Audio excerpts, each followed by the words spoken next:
182쪽경에 있는 요한복음 제20장 1에서 18절까지의 말씀 오늘 함께 읽고 묵상합니다. 저희 여러분 한 절씩 마지막 절은 한 목소리로 함께 봉독하겠습니다. 먼저 1절 말씀입니다. 안식 후 첫날 일찍이 아직 어두울 때에 막달라 마리아가 무덤에 와서 돌이 무덤에서 옮겨진 것을 보고 시몬 베드로와 예수께서 사랑하시던 그 다른 제자에게 달려가서 말하되 사람들이 주님을 무덤에서 가져다가 어디 두었는지 우리가 알지 못하겠다 하니 베드로와 그 다른 제자가 나가서 무덤으로 갈새 둘이 같이 다름질을 하더니 그 다른 제자가 베드로보다 더 빨리 달려가서 먼저 무덤에 이르러 구부려 세마포 놓인 것을 보았으나 들어가지는 아니하였더니 시몬 베드로는 따라와서 무덤에 들어가 보니 세마포가 놓였고 또 머리를 쌌던 수건은 세마포와 함께 놓이지 않고 딴 곳에 쌌던 대로 놓여 있더라. 그때야 무덤에 먼저 갔던 그 다른 제자도 들어가 보고 믿더라. 그들은 성경에 그가 죽은 자 가운데서 다시 살아나야 하리라 하신 말씀을 아직 알지 못하더라. 이에 두 제자가 자기들의 집으로 돌아가니라. 마리아는 무덤 밖에 서서 울고 있더니 울면서 구부려 무덤 안을 들여다보니 흰옷 입은 두 천사가 예수의 시체에 누웠던 곳에 하나는 머리편에 하나는 발편에 앉았더라. 천사들이 이르되 여자여 어찌하여 우느냐 이르되 사람들이 내 주님을 옮겨다가 어디 두었는지 내가 알지 못함이니이다. 이 말을 하고 뒤로 돌이켜 예수께서 서 계신 것을 보았으나 예수이신 줄은 알지 못하더라. 예수께서 이르시되 여자여 어찌하여 울며 누구를 찾느냐 하시니 마리아는 그가 동산지기인 줄 알고 이르되 주여 당신이 옮겼거든 어디 두었는지 내게 이르소서 그리하면 내가 가져가리이다. 예수께서 마리아야 하시거늘 마리아가 돌이켜 히브리 말로 라보니 하니 이는 선생님이라는 말이라. 예수께서 이르시되 나를 붙들지 말라. 내가 아직 아버지께로 올라가지 아니하였노라. 너는 내 형제들에게 가서 이르되 내가 내 아버지 곧 너희 아버지 내 하나님 곧 너희 하나님께로 올라간다 하라 하시니 막달라 마리아가 가서 제자들에게 내가 주를 보았다 하고 또 주께서 자기에게 이렇게 말씀하셨다 이르니라. 아멘. 우리 선생님 조명 가운데 좀 켜주세요.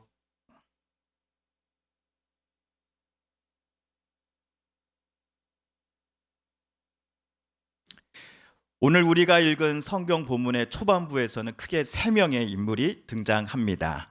제일 먼저는 막달라 마리아이지요. 그리고 나머지 두 사람은 2절에 따르면 시몬 베드로 그리고 마지막으로 예수님께서 사랑하시던 그 다른 제자입니다. 최후의 만찬 때에 예수님 품에 안겨 있었던 제자와 동일 인물입니다. 많은 학자들은 예수께서 사랑하시는 제자가 요한복음을 쓴 제자 요한일 것이다 라고 추측합니다.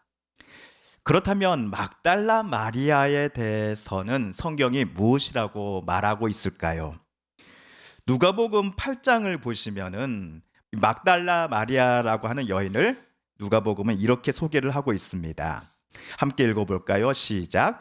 또한 악기를 쫓아내심과 병 고침을 받은 어떤 여자들 곧 7 귀신이 나간 자 막달라이니라 하는 마리아와 헤롯의 청지기 구사의 아내 요한나와 수산나와 다른 여러 여자가 함께하여 자기들의 소유로 그들을 섬기더라. 이 구절 때문에 주석가들은 막달라 마리아가 당시에 재력가였을 것이다 라고 추적을 합니다. 그녀는 유대인이었겠죠. 빌라도 법정 앞에서 수많은 유대인들이 예수님을 십자가에 못 박으라 라고 소리쳤습니다. 이에 반해 막달라 마리아는 유대인이요 재력가임에도 예수님을 존경하고 예수님과 그의 제자들을 오랫동안 섬겨왔습니다. 예를 들어 100명의 사람들이 모인 곳에서 99명이 아니요 라고 말할 때에 그 중에 딱 한 명만이 예 라고 대답하는 상황을 상상해 보십시오. 게다가 막달라 마리아가 경외하고 섬겨왔던 예수님은 로마 법정에서는 정치범이요, 예루살렘 성전의 종교 법정에서는 신성 모독을 저지른 자로서 사형 판결을 받아 십자가에 달려 죽지 않았습니까? 그러니 예수님을 향한 그녀의 믿음이 얼마나 컸는지를 다시금 우리는 느낄 수 있습니다.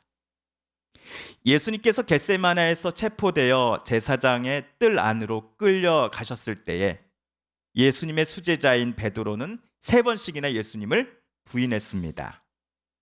제사장의 귀에 예수의 제자 중 한 명이 예수님과 같은 곳에 있다라는 것이 들어간다면 베드로도 붙잡혀서 예수님과 똑같은 처형을 받게 될 것이다라는 두려움 때문이었습니다. 나머지 제자들도 마찬가지였습니다. 그들은 가장 가까이에서 예수님을 3년 가까이 따라다녔습니다. 하지만 예수님이 체포되시자 그들은 모두 도망쳤습니다. 반면 막달라 마리아는 예수께서 살아 계실 때나 죽으신 때나 상관없이 늘 예수님을 하나님의 아들이요 그리스도로 고백하며 주님을 경외하고 섬겼습니다. 그리고 예수께서 십자가 처형을 받아 죽으신 금요일이 지나서 찾아온 첫 번째 일요일 아침, 그녀는 예수님의 무덤 앞으로 나아갔습니다. 예수님의 시신에 향유를 붓기 위해서였습니다. 예수님의 시신이 안치된 무덤의 주변 분위기는 살벌했습니다. 대제사장과 바리새인들이 빌라도의 허락을 받고 고용한 경비병들이 무덤을 둘러싸고 있었습니다. 당시 종교 지도자들은 예수의 부활이 혹시 정말 일어나는 것 아니야 라고 걱정하고 있었기 때문이었습니다. 예수님의 시신이 안치된 무덤을 로마 총독부와 예루살렘 성전 지도자들이 매우 예민하게 바라보고 있다라는 분위기를 막달라 마리아도 잘 알고 있었을 것입니다. 이에 아랑곳하지 않고 막달라 마리아는 일요일 아침 일찍이 예수님의 시신에 향유를 붓기 위해 나아갔습니다. 이것 때문에 정치, 종교 지도자들이 그녀에게 온갖 불이익과 또 박해를 가할지도 모르는데도 말입니다. 미국의 유명한 기독교 작가이자 강연가인 레베카 피퍼시라는 사람은 그녀 책에다가 이렇게 쓴 바 있습니다. 무엇이든지 우리를 지배하는 것이 실제로 우리의 신이다. 권력을 추구하는 사람은 권력에 지배당하고 인정받으려는 사람은 자신의 비위를 맞추려는 사람에게 지배당한다. 그러니 우리를 지배하는 것들이 우리 삶의 주인이다. 레베카 피퍼시 말하는 바에 따르면 오늘 본문에 등장하는 막달라 마리아의 주인은 누구입니까? 예수님이 아니십니까? 앞에서 말씀드린 것처럼 그녀는 부유한 사람이었습니다. 예수님 당시 그 비싼 향유를 예루살렘에서 소유할 수 있는 사람은 몇 안 되었을 것입니다. 그 몇 안 되는 사람 중에 한 명이 오늘 막달라 마리아입니다. 예수께서 십자가에 못 박혀 돌아가시기 직전 베다니 나병 환자 시몬의 집에서 식사를 하실 때에 한 여인이 예수님의 머리 위에 가격이 적어도 300데나리온 정도 되는 향유를 부었다가 가룟 유다로부터 한 소리를 들었습니다. 1데나리온은 당시 일용직 노동자의 품삯입니다. 한 달을 30일로 계산하고 여기에 곱하기 10개월을 하면은 300일이 되겠지요. 우리나라 2024년도 최저임금이 올해 얼마인지 아십니까, 여러분? 최저임금이 9,860원입니다. 근로시간 40시간 기준 월급이 환산해 보면 총 206만 740원입니다. 자, 그러면 한 달 월급에 10개월을 곱하면 대략 2,600만 7,400원 정도가 나온다는 것이죠. 이 돈이면요, 2024년도식 뉴 아반떼 중급 모델의 가격과 비슷합니다. 이것이 그 당시 300데나리온의 값이요, 향유의 값입니다. 이러니 가룟 유다가 소리칠 만도 했습니다. 그래서 막달라 마리아의 주인도 그녀가 갖고 있었던 재력일 가능성이 꽤 높았습니다. 재력이 있으니 그녀에게 아첨하는 사람들이 몰려들었겠지요. 사기꾼도 은근슬쩍 둘러붙었을 것입니다. 예를 들어 그녀가 죽어! 라고 소리치면 죽는 신용까지 하는 사람도 분명 있었을 것입니다. 돈은 그야말로 권력과 명예를 그녀에게 모두 다 허락해 주는 듯 보였을 것입니다. 하지만 오늘 막달라 마리아는 재산이 금고에 차고 넘치는 돈이 그녀의 주인임을 허락하지 않았습니다. 그녀를 통치하시는 왕은 예수님 뿐이셨습니다. 그래서 오늘 막달라 마리아는 돌아가신 예수님의 시신에 그 비싼 향유를 붓는 것을 전혀 아까워하지 않았습니다. 예수님을 향한 존경과 경외심을 표현하기 위해서라면 향유보다도 더 값진 것이 그녀에게 있었다고 한다면 마리아는 오늘 예수님의 시신 앞에 그것을 가져왔을 것이다라고 저는 생각합니다. 그런데 이와 같은 막달라 마리아마저도 예수님의 말씀을 믿지 못한 것이 딱 하나 있었습니다. 그 말씀이란 예수님께서 죽었다가 다시 살아나신다라고 하는 부활의 약속에 관한 것이었습니다. 마리아도 예수님의 부활을 믿지 않았습니다. 만약 그녀가 예수님의 약속대로 정말 살아나실 것임을 믿었다고 한다면 오늘 일요일 향유를 가지고 무덤에 나아가지 않았을 것입니다. 만약 마리아가 예수님이 부활하신 것임을 믿어 의심치 않았다고 한다면 예수님의 시신을 안치한 동굴의 입구를 막아놓았던 그 큰 돌이 굴러간 것을 보고서 슬피 울지 않았을 것입니다. 또한 예수님이 사랑하시는 제자와 베드로를 찾아가 이렇게 말하지도 않았을 것입니다. 시몬 베드로와 예수께서 사랑하시던 그 다른 제자에게 달려가서 말하되 사람들이 주님을 무덤에서 가져다가 어디 두었는지 우리가 알지 못하겠나이다 하니, 그녀의 말에 애제자와 베드로가 급히 예수님의 무덤으로 뛰어갔습니다. 마리아와는 달리 두 사람은 무덤 입구 안으로 차례대로 들어갔습니다. 시신의 몸을 둘러쌌던 세마포와 시신의 머리를 쌌던 수건이 무덤 안 각각 다른 자리에 놓여져 있음을 두 사람은 확인했습니다. 그런데 예수님의 시신은 무덤 안 어디에서도 보이지 않았습니다. 만약 저와 여러분이 베드로였다라고 한다면 왜 예수님의 시신이 무덤에 있지 않는가를 옆 사람에게 당연히 물었을 것입니다. 그러나 베드로는 눈앞에 펼쳐진 일들이 아무렇지도 않다는 듯이 같이 간 제자에게 어떤 질문도 하지 않고 그저 자기 집으로 되돌아갔습니다. 다만 베드로와 함께 무덤 안에 들어갔던 다른 제자, 즉 예수님의 사랑하시는 제자는 믿었습니다라고 오늘 8절에 쓰여져 있습니다. 그리고는 자기 집으로 되돌아갔습니다. 우리 8절을 함께 읽어볼까요? 시작. 그제서야 먼저 무덤에 다다른 그 다른 제자도 들어가서 보고 믿었다. 베드로는 즉각 믿지 않았습니다. 반면 같이 간 제자, 즉 예수님이 사랑하시는 제자는 믿었습니다.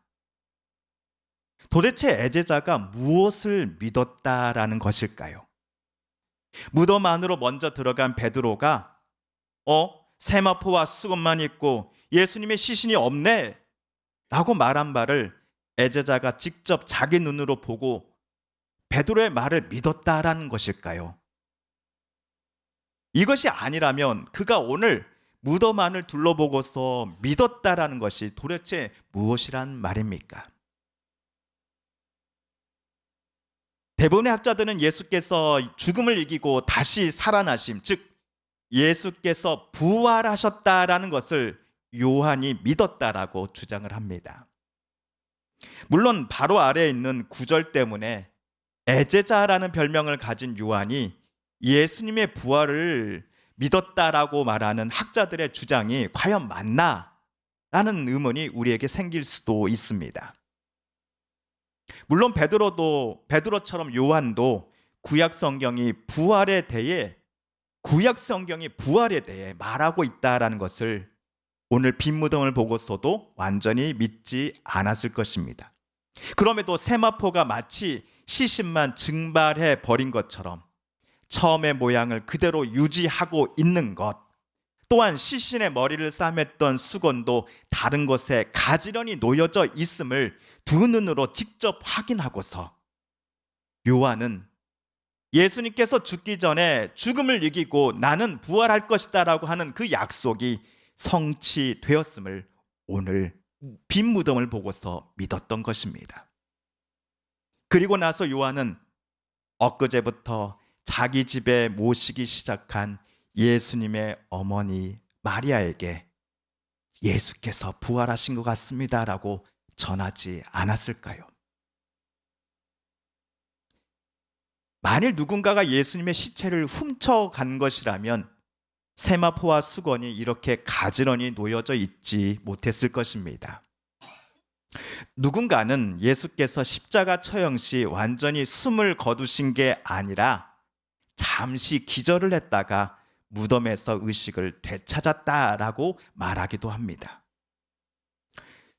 세마포는 쉽게 풀리지 못하도록 시신을 단단히 꽁꽁 둘러싸고 있었을 것입니다. 그런데 무덤에서 의식을 되찾은 예수께서 혼자 힘으로 그것을 풀고 나오는데도 세마포 묶음이 마치 시체만 증발해 버린 것처럼 그 모양을 유지하고 있음이 가능한 일일까요?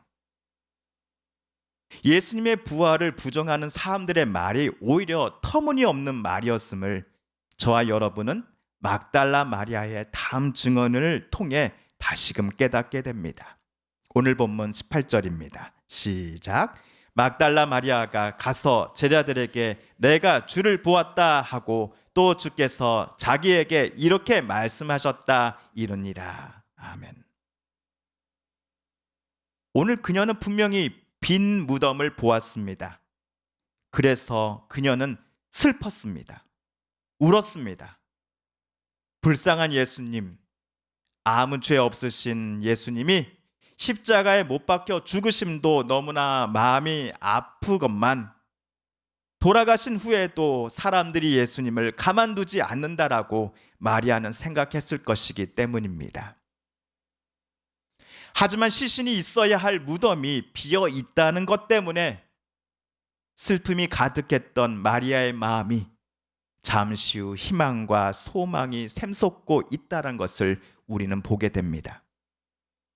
그녀는 빈 무덤에서 부활하신 예수님의 음성을 들었고 다시 살아나신 부활 예수님을 자기 두 눈으로 똑똑히 보았기 때문입니다. 애초에 그녀는 죽은 자를 찾아 무덤에 나아갔습니다. 하지만 그녀는 이렇게 외치며 집으로 되돌아갔습니다. 내가 주를 보았다. 다시 살아나신 부활 예수님을 그녀는 만났기 때문이었습니다. 부활의 주님은 저와 여러분을 만나 주셨고 오늘도 우리와 늘 함께 하십니다. 성도 여러분, 예수님의 부활은 제자들이 지어낸 이야기라든지 또는 막달라 마리아가 환각을 본 것을 나중에 사람들이 과장하고 확대한 것이 결코 아님을 오늘 본문 묵상을 통해 우리는 깨닫게 되었습니다. 예수님의 부활은 역사적인 사실입니다. 당시의 제자들이 예수의 부활을 믿고 다른 이들에게 목숨을 걸고 증언하였던 것처럼 저와 여러분도 예수님 부활의 증인이 되어야 합니다. 그러나 우리는 예수님의 부활이 거짓이 아니요 실제로 일어난 역사적인 사실임을 믿고 증언하는 데만 그쳐서는 안 됩니다. 두 가지 이유 때문입니다. 첫째는 우리가 구주로 믿고 고백하는 예수님처럼 마지막 날 우리도 부활할 것이다 라는 소망을 품고 살아가야 하기 때문입니다. 그리고 두 번째 이유는 우리의 숨이 다하는 그날까지 저와 여러분은 부활하신 예수님의 사람으로서 살아야 하기 때문입니다. 고린도전서에 바울은 이렇게 말하였습니다. 시작. 우리 주 예수 그리스도로 말미암아 우리에게 승리를 주시는 하나님께 감사하노니 그러므로 내 사랑하는 형제들아 견실하며 흔들리지 말고 항상 주의 일에 더욱 힘쓰는 자들이 되라. 이는 너희 수고가 주 안에서 헛되지 않은 줄 알미라. 아멘. 마지막 날 우리 또한 예수님처럼 부활할 것이다 라고 하는 약속과 소망은 지금 우리의 삶을 그리스도를 닮아가도록 움직여 나아갈 것입니다. 죽음으로부터 생명의 자리로 하나님께서 당신의 아들을 구원해 주셨듯이 지금 갖가지 힘듦과 고통, 슬픔과 괴로움들 속에 가슴 아파하고 죽을 듯이 외로움으로 내몰리는 우리들을 하나님 아버지께서는 건져내 주실 것이기 때문입니다. 또한 우리들의 살아감의 초점이 하나님을 향해 늘 있으며 부활의 주님으로 충만하며 성령의 인도하심을 받고 살아가기에 저와 여러분은 점점 예수님을 닮아가며 살아가게 될 것입니다. 부활의 주님을 믿는 이들은 진심으로 하나님을 사랑하고 하나님의 뜻에 죽기까지 순종하셨으며 또한 사람들을 사랑하고 섬기셨던 예수님을 본받아야 하기 때문입니다. 사랑하는 성도 여러분, 예수님의 부활을 믿으십니까? 예, 우리는 부활신앙을 고백하는 사람들입니다. 그러므로 이 땅에 사는 동안 부활 소망을 늘 우리도 품으며 하루하루를 하나님이 주신 힘과 용기, 지혜로서 하나님의 것으로 품어내는 저와 여러분, 부활의 진정한 증인이 되게 해달라고 부활절 아침 저와 함께 다짐해 보시지 않으시겠습니까? 함께 기도하겠습니다. TV CF, 라디오 CM, 선거 홍보 영상, 기업 홍보 및 기록 영화를 전문으로 기획, 촬영하여 제작하는 산여울 기획은 1등 제품을 2등 가격으로 공급합니다. 산여울 기획.